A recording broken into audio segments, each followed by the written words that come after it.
আসসালামু আলাইকুম, welcome back to my channel Rakis tiny world. আশা করছি আপনারা সবাই ভালো আছেন। আল্লাহর রহমত ও আপনাদের দোয়ায় আলহামদুলিল্লাহ আমি অনেক ভালো আছি। গতকালে কিছুটা বিরিয়ানি বেঁচে গিয়েছিল, সেটাকে আমি সকালবেলা গরম করে নিয়েছি। আজকের নাস্তায় আমরা এই বিরিয়ানিটাই খেয়ে নেব। নাস্তা করে আমি চলে গিয়েছিলাম বাজারে। বাজার থেকে কিছু আমি সবজি কিনে এনেছি। এখন সবজিগুলোকে পলিব্যাগ থেকে এখানে আমি বের করে নিচ্ছি। সবগুলো সবজি বের করে নেওয়া হলে এখানে আমি এভাবে খোলায় রেখে দিব কিছুক্ষণের জন্য। এতে করে সবজির গায়ে যে হালকা হালকা পানি লেগে থাকে এটা ভালোভাবে শুকিয়ে যাবে। পানিগুলো শুকিয়ে গেলে আমি বেগুন ও লাউ একটা শুকনো পলি ব্যাগে করে নর্মাল ফ্রিজে রেখে দিব। আর লতিটা দিয়ে আমি একটা তরকারি রান্না করব, সেজন্য আমি লতিটাকে নিয়ে বসে গেছি পরিষ্কার করার জন্য। লতিগুলোকে কিন্তু সময় নিয়ে ভালো করে আস্তে ধীরে পরিষ্কার করতে হবে, না হলে খেতেও ভালো লাগবে না, আবার গলাও ধরতে পারে। কথা বলতে বলতে আমার সবগুলো লতি কিন্তু কাটা হয়ে গেছে। আমি এখন চলে এসেছি সিঙ্কে এগুলোকে পরিষ্কার করে নেওয়ার জন্য। আমি কিন্তু ৩-৪ বার পানি পাল্টিয়ে পাল্টিয়ে লতিগুলোকে ভালো করে পরিষ্কার করে নিয়েছি। লতি খেতে কিন্তু অনেক মজা লাগে, কিন্তু এটা পরিষ্কার করা অনেক সময় সাপেক্ষ এবং হাতটাও অনেক নোংরা হয়ে যায়। তো আমি হাত থেকে দাগগুলো তোলার জন্য পাতিল মাজার মাজনিটা ব্যবহার করি। পাতিল মাজার মাজনি দিয়ে আস্তে করে ঘষা দিলেই হাত থেকেই দাগগুলো উঠে যায়। তবে হ্যাঁ, খুব বেশি জোরে ঘষা দেওয়া যাবে না, এতে কিন্তু হাত কেটে যাওয়ার সম্ভাবনা থাকে। কথা বলতে বলতেই আমার হাতটা পরিষ্কার করে নেওয়া হয়ে গিয়েছে ও লতির পানিও ঝরে গেছে। এখন আমি লতিগুলোকে একটু ভাপিয়ে নিব। সেজন্য আমি পাতিলে গরম পানি করে নিয়েছি। পানি ফুটে আসলে এতে লতি দিয়ে ২-১ মিনিট রেখে এটাকে নামিয়ে নিব। পানি ঝরিয়ে নিয়ে লতিগুলোকে আমি এখানে রেখে দিয়েছি। আর এদিকে আমি চালগুলোও ধুয়ে নিয়েছি। গ্যাস যখন কম থাকে তখন আমি করি কি, আগে ভাতের পানিটা ফুটিয়ে নিই, তারপরে চাল দিই।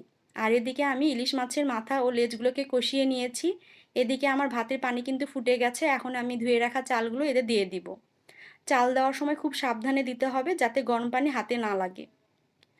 তো এখন আমি চেক করব যে এটা কষানো হয়ে গিয়েছে কিনা। তো আমার তরকারি কষানো হয়ে গিয়েছে। আমি এখন একটু হালকা নেড়ে-চেড়ে এতে গরম পানি এড করে দিব। তারপর ঢাকনা লাগিয়ে রেখে দিব এটা রান্না হওয়ার জন্য। তো এদিকে এটা রান্না হতে থাক, আর এদিকে আমার যে হাঁড়ি পাতিলগুলো নোংরা হয়েছে সেগুলোকে আমি পরিষ্কার করে নিই। ভিডিওর এ পর্যায়ে এসে আমি আমার আপুদেরকে একটা রিকোয়েস্ট করতে চাই। আমার ভিডিওর কোথাও কোনো অংশ যদি আপনাদের ভালো লাগে, তাহলে প্লিজ একটা লাইক দিয়ে আমার ভিডিওটা দেখা শুরু করবেন। আপনাদের একটা লাইকই পারে আমাকে আরও ১০ জন আপুর কাছে পৌঁছে দিতে। আর আজকে যারা আমার চ্যানেলে নতুন এসেছেন তারা চাইলেই আমার চ্যানেলটিকে সাবস্ক্রাইব করতে পারেন। এতে হবে কি, আমি ভিডিও ছাড়া মাত্রই সবার আগে নোটিফিকেশন যাবে আপনার কাছে। আপনি আপনার সময় মতো আমার ভিডিওটা দেখে নিতে পারবেন। কথা বলতে বলতে আমি কিন্তু আমার তেলের বোতলগুলোতে তেল রিফিল করে নিয়েছি। আর আমার রান্নাটাও শেষ হয়ে গিয়েছে। তো আমি তরকারি এবং ভাতের পাতিলগুলো ডাইনিং টেবিলে এনে রেখে দিচ্ছি। এখন আমি চলে যাব গোসলে। গোসল, নামাজ, খাওয়া-দাওয়া সেরে আপনাদের সাথে একবারে দেখা হচ্ছে সন্ধ্যাবেলায়। আমার হাসব্যান্ড কয়েকদিন আগে পাউরুটি কিনে এনেছিল, সেটা খাওয়াই হচ্ছিল না। তো আমি ভাবলাম পাউরুটিটা নষ্ট হওয়ার আগে একটু কাজে লাগায়। তো সেজন্য এখানে আমি একটু দুধ গরম করে নিচ্ছি। এতে আমি আমার পছন্দ মতো চিনি দিয়েছি, আরও দিয়েছি দারুচিনি, এলাচ, তেজপাতা। দুধটাকে ঘন করে জাল দিয়ে নামিয়ে নিব। কিছুটা ঠান্ডা হলে আগে থেকে টুকরো করে রাখা পাউরুটিগুলো এর ভিতরে দিয়ে দিব। দিয়ে এটাকে ভালো করে ডুবিয়ে দিব। দিয়ে এটাকে নর্মাল ফ্রিজে রেখে দিব ঠান্ডা হওয়ার জন্য। আর এই ফাঁকে আমি আমাদের ২ জনের জন্য এখানে কফি করে নিয়েছি।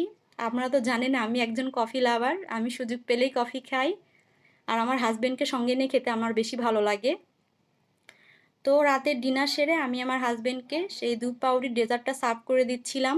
ডেজার্টটা খেতে অনেক মজা হয়েছিল। চাইলে আপনারাও ট্রাই করে দেখতে পারেন। আশা করি ভালো লাগবে। তো আজকে এখান থেকে বিদায় নিচ্ছি। দেখা হবে নেক্সট ভিডিওতে। আল্লাহ হাফেজ।